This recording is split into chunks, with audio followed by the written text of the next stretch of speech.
So we have all of this research, all of that, to say we have research that shows us, is social and emotional environments important? Say yes. Yes. But more importantly, when we take those environments, we need to break them down and say, okay, so social and emotional environments are important, interactions are important. What does that actually mean? Does that mean that I'm just a teacher who is very kind and smiles a lot? Yes, that's one small, eensy-weensy part of it. What else does it mean? It means it's the parent-child interactions. Are those important to a child's social and emotional health? It is the child care environments, and it is the classroom environments. Okay.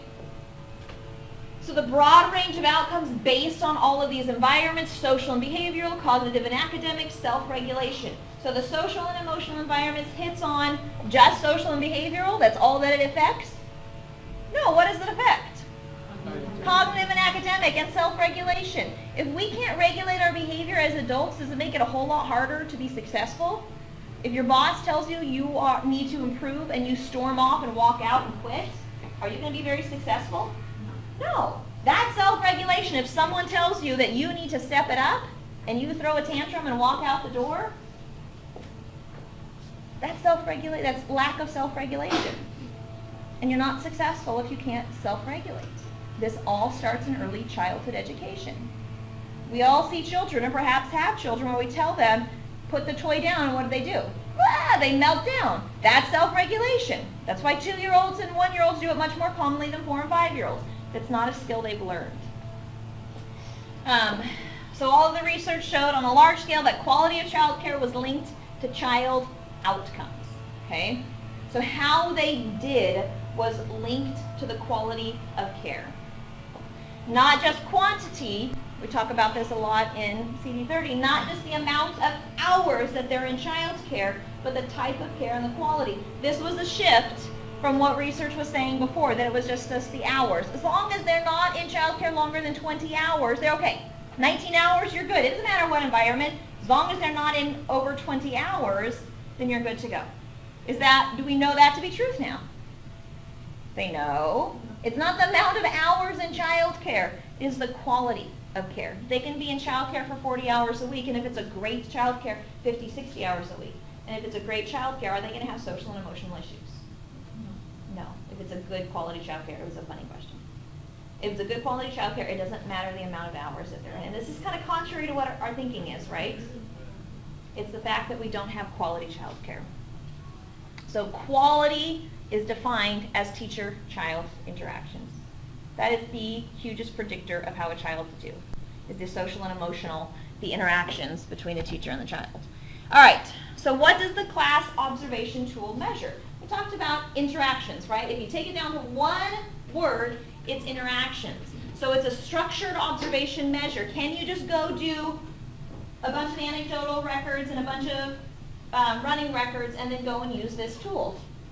No, remember we talked about you have to be trained to use it. It is standardized and it's highly reliable. And because of that, there's certain ways you have to observe. You observe for a certain time frame. You observe a certain amount of times. It's a certain amount of minutes, and then you stop, record a certain amount of minutes. You stop and record. Highly, highly standardized. Observations. This is a standardized test as far as you give the kids the test and they fill out a Scantron. This is standardized based on the observer's criterion. Moved away from structural measures.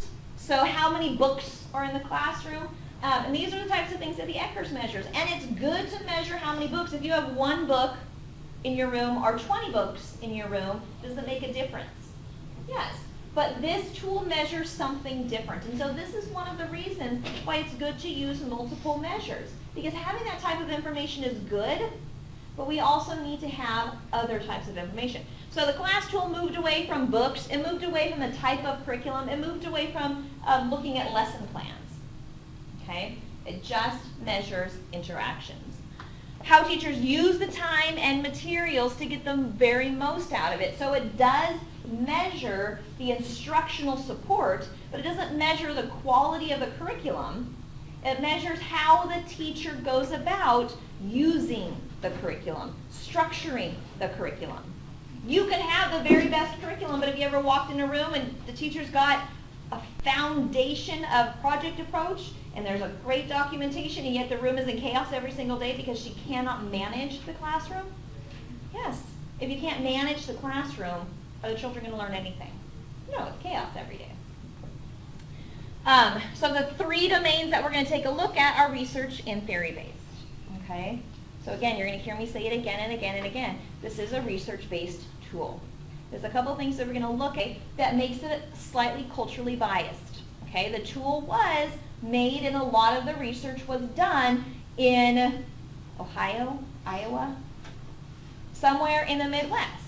Okay? So there are a couple of measures that, and class acknowledges this, that are culturally biased. One of the things is the eye contact. Okay? And we'll take a look at that. And you'll notice it when you see it because you're going to have to evaluate it. All right, so